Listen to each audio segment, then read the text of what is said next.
नमस्कार, स्वागत है आपका खबरों का पंचनामा में। मैं हूं आपके साथ वक्ता। हम लेकर आए हैं देश और दुनिया की 5 बड़ी खबरें, जिस पर चर्चा के लिए हमारे साथ स्टूडियो में मौजूद हैं कैपिटल टीवी के editor in chief doctor Manish Kumar ji. Doctor साहब, आपका बहुत बहुत स्वागत है। धन्यवाद। सबसे पहले नजर डालते हैं आज की हेडलाइंस पर।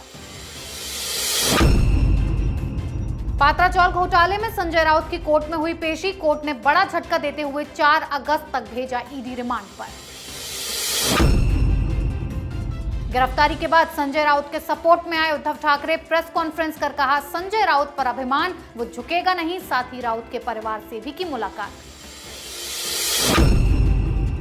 घोटाले में फंसी अर्पिता के ईमेल पर ईडी की नजर। अधिकारियों ने गूगल से किया संपर्क, खुलेंगे कई राज। साथ ही पार्थ लीला से ममता का बिगड़ा मिजाज। कैबिनेट में फेरबदल की तैयारी में ममता।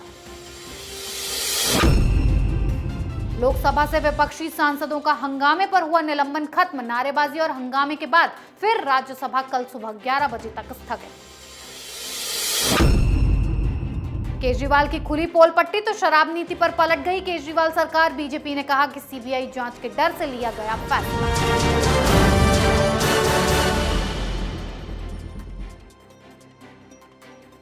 आज की सबसे पहली खबर संजय राउत की खुली पोल पर।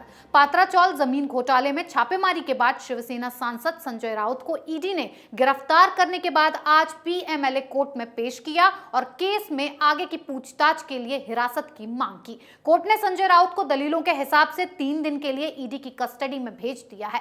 यानी कि 4 अगस्त तक संजय राउत ईडी कस्टडी में ही रहेंगे, क्योंकि घर से पैसे मिलने के बाद बैंक खाते से भी करोड़ों का लेन देन हुआ है। डॉक्टर साहब, संजय राउत को ईडी कस्टडी में भेज दिया गया है, आगे क्या कुछ होगा? ये मिस्टर संजय राउत लंबे नपने वाले हैं, क्योंकि सिर्फ कस्टडी ही नहीं दी गई है जी। साथ ही साथ जज साहब ने जो बयान दिए हैं वो चौंकाने वाले हैं।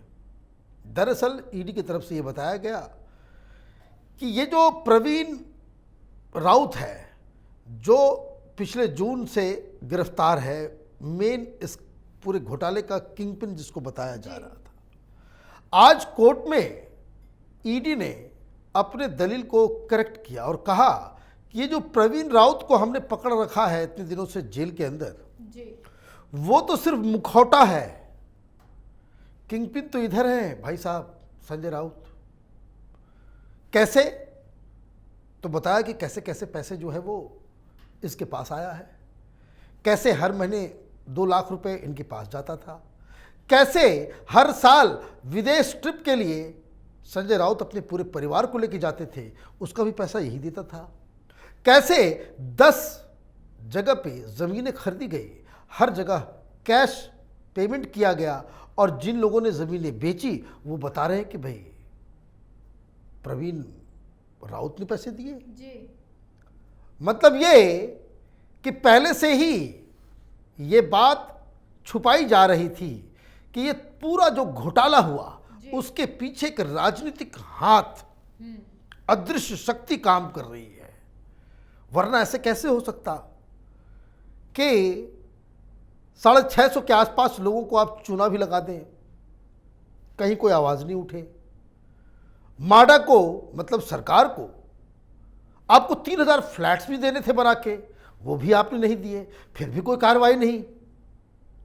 मतलब सबको चूना लगाने के लिए कोई बिल्डर, कोई कंपनी ये काम तो नहीं कर सकता अनटिल अनलेस कोई बहुत बड़ा पॉलिटिकल पावर उसके पीछे हो जी। तब वो सामने आ गया है तो इनको अब तो लंबा रहना पड़ेगा।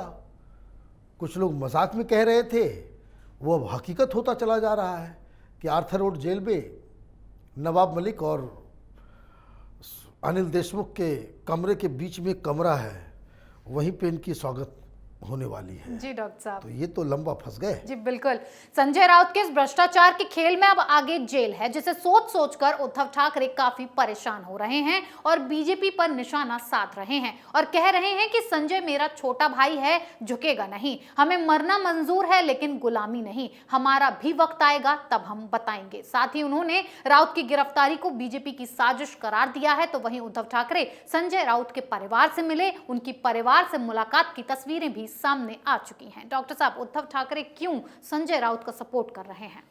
देखिए, जब विनाश मनुष्य पे छाता है, पहले विवेक मर जाता है। राजनीति में टाइमिंग इज वेरी इंपॉर्टेंट।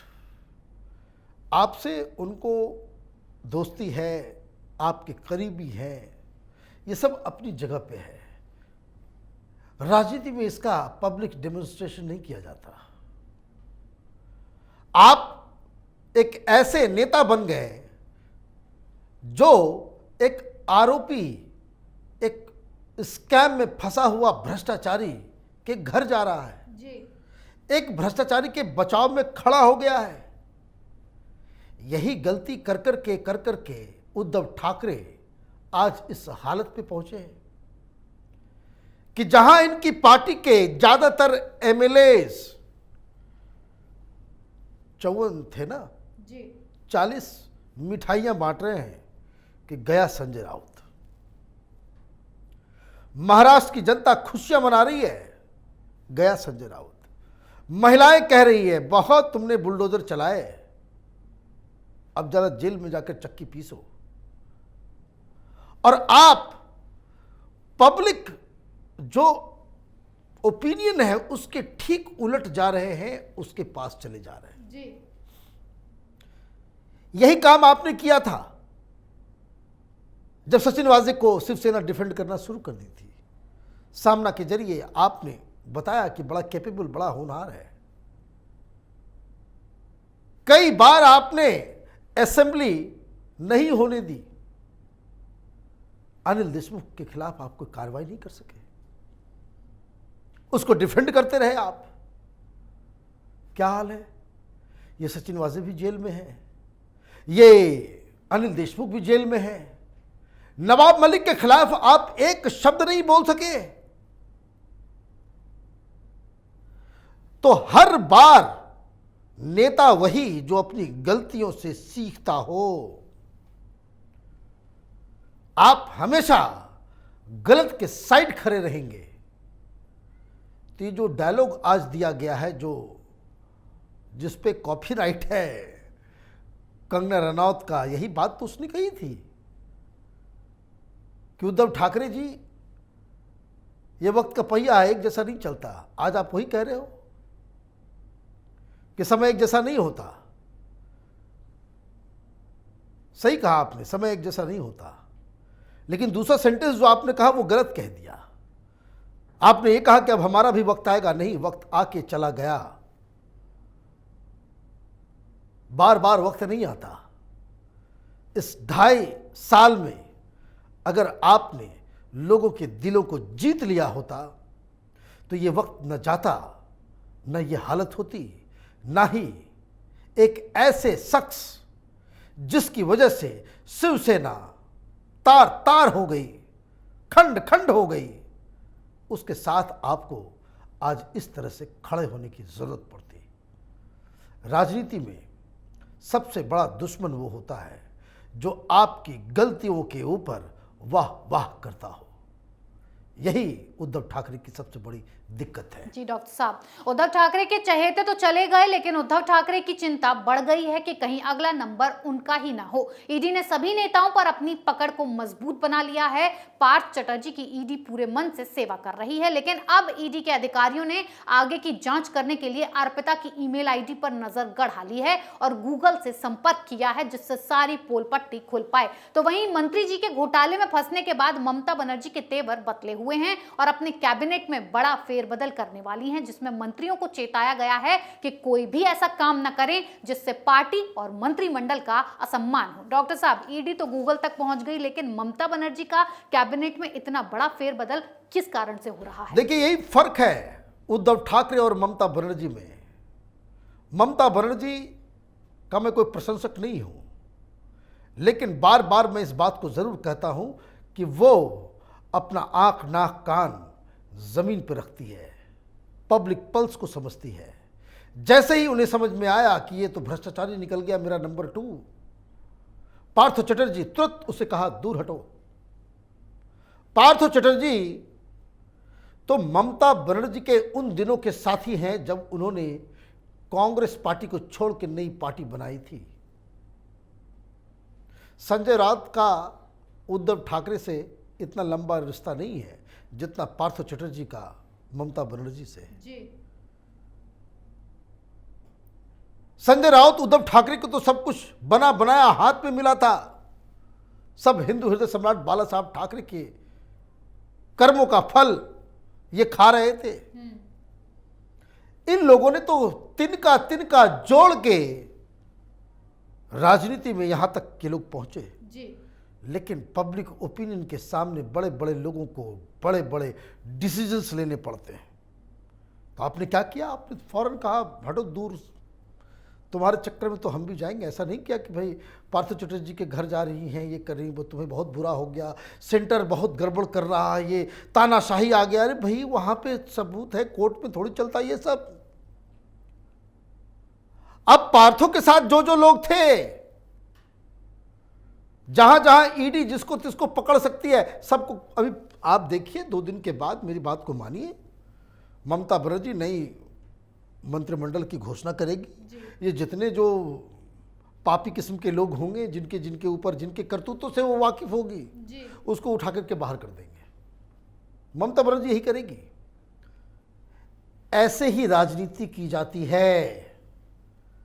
जब आप क्रिकेट खेलते हैं तो पूरी टीम में बॉलिंग करने वाले को नहीं रखते, बैट्समैन भी रखना पड़ता है, बॉलर भी रखना पड़ता है, विकेट कीपर भी रखना पड़ता है, ताकि एक सामंजस्य बन सके, एक विनिंग कॉम्बिनेशन बन सके। पब्लिक ओपिनियन को तिरस्कार करके आप राजनीति करने की कोशिश करेंगे, वो ठीक है। ठीक वैसा ही है कि जैसे पानी में रह के मगरमच्छ से बैर करने के बराबर। जी बिल्कुल। ममता बनर्जी ने मंत्री जी के घोटाले की वजह से कैबिनेट के बाकी के मंत्रियों की क्लास ले ली है, लेकिन ये विपक्ष अपनी आदत से मजबूर है। विपक्षी सांसदों के हंगामे और गलत व्यवहार की वजह से निलंबन किया गया था, जिसे आज खत्म कर दिया गया। स्पीकर ओम बिरला ने सांसदों को चेतावनी दी है कि अब संसद में तख्तियां लहराई तो सख्त एक्शन होगा, लेकिन फिर से विपक्ष ने राज्यसभा में ईडी की संजय राउत पर हुई कार्रवाई को लेकर हंगामा काटा, जिसके बाद कल 11 बजे तक के लिए राज्यसभा को स्थगित कर दिया गया है। डॉक्टर साहब, विपक्षियों का ये रवैया कितना सही है? कोई एक्शन होना चाहिए या नहीं? देखिए, विपक्ष नहीं चाहता कि इस देश में काम हो। विपक्ष ये चाहता है कि डेमोक्रेसी तभी है हिंदुस्तान के अंदर जब सारे विपक्षी भ्रष्टाचारियों को आप छोड़ दें। जी। हिंदुस्तान में संविधान सुरक्षित तभी है जब सोनिया गांधी, राहुल गांधी, संजय राउत जैसे लोगों को भ्रष्टाचार करने, स्कैम करने की पूरी आज़ादी दे दे। हिंदुस्तान में डेमोक्रेसी तभी बचेगी जब तक आप पार्लियामेंट में कानून बनाने के बजाय वहां कबड्डी खेलना शुरू ना कर दे। जी। ये तमाशा चल रहा है, ये तो बेशर्मी की इंतहा है। आप समय से पहले सारा काम कर देते हो। ईडी की गिरफ्तार हो गई, गिरफ्तार ले गए, गिरफ्तार कर लिया, उसके लिए पार्लियामेंट आप ही करवा रहे हो। भाई जज साहब ने क्या कहा?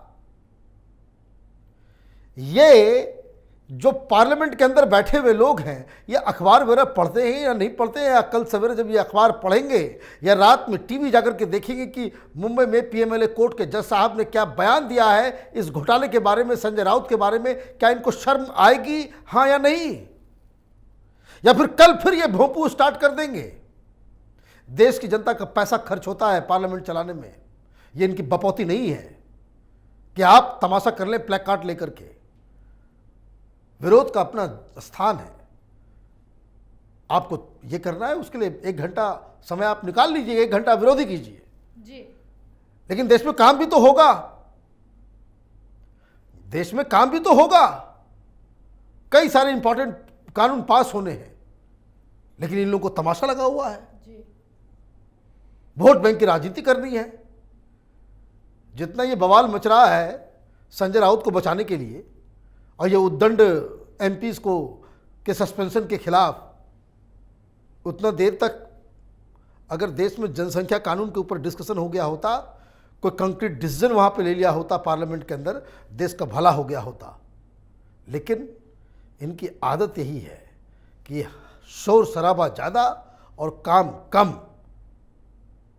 प्रधानमंत्री मोदी को एक काम करना चाहिए कि जो एमपीज हैं ना, इनकी सैलरी से पैसा काट लिया जाए जितना घंटा काम नहीं होता है, परसेंटेज के मुताबिक कितना परसेंट काम हुआ, उसी हिसाब से। भाई बहुत सारी जगह है ना भाई, आप प्राइवेट कंपनीज में हम लोग काम करते हैं तो लेट से पहुंचते हैं पैसा कटता है, काम नहीं करोगे पैसा कटता है, ऑफ ले लोगे पैसा कटता है। यहां पे चिकन बिरयानी खिलाने के लिए आपको पैसा दिया जाए क्या? तो ये आवाज भी उठनी चाहिए। जिस तरह की उद्दंडता पार्लियामेंट के अंदर देखी जा रही है, ऐसा कभी नहीं देखा गया। जी बिल्कुल।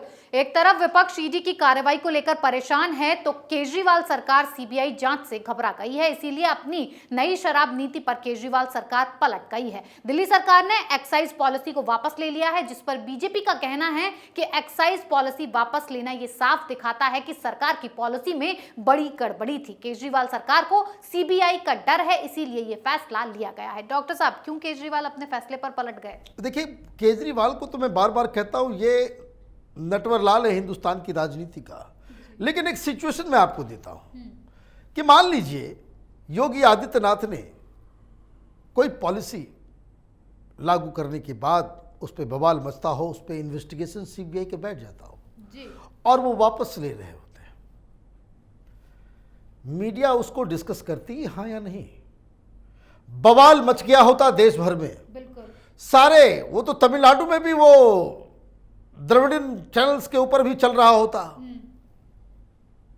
कि योगी की पॉलिसी में ये भ्रष्टाचार हो गया, ये हो गया, वो हो गया। कोई मीडिया डिस्कस कर रहा है? इतनी बड़ी बात हो गई, ये देश का प्रधानमंत्री बनना चाहता है, सीबीआई के डर के मारे ये जो पलटा है, ये पलटू राम, चर्चा नहीं इसके ऊपर, क्योंकि ऐड चल रहा है। जैसे कोई जो कह सकते ना भाई, super prime minister, super president of India, वहां झंडे वंडे लगा करके हम देश में ये करेंगे वो करेंगे, कुछ नहीं करेंगे। ये सिर्फ मीडिया वाले के मुंह में इन एड्स के जरिए पैसे भरेंगे कि ताकि कोई इस तरह की चीजों के ऊपर ना करे। अभी 2 और घोटाले हो गए, सामने आ गए जी। एक ट्रांसपोर्ट डिपार्टमेंट में नया घोटाला आया है, उसकी भी जांच हो रही है। अब उसमें भी फिर इनको यू टर्न लेना पड़ा। आपने ये भी किसी टेलीविजन चैनल, ये दलाल पत्रकार, ये लुटियन मीडिया, ये प्रजातंत्र के रक्षक बताने वाले खुद के, किसी ने ये डिस्कस किया, किसी के पास ये हिम्मत है ये पूछने का कि अरे केजरीवाल, तुम तो भ्रष्टाचार मिटाने आए थे, तुम्हारे कैबिनेट में एक भ्रष्ट मंत्री है जिसकी मति मारी गई है, जिसका कोरोना के बाद यादाश्त भी चला गया है, वो तुम्हारे मंत्रिमंडल में क्या कर रहा है? उसको सस्पेंड करने का 2 ग्राउंड है। एक, कोर्ट ने कह दिया कि ये प्राइमा फेसी केस है कि ये भ्रष्ट आदमी है, और दूसरा, इसने खुद कन्फेस किया है कि इसकी यादाश्त चली गई है। पागल आदमी को तुमने रखा है अपने मंत्रिमंडल के अंदर? नहीं। क्यों नहीं पूछेंगे लोग?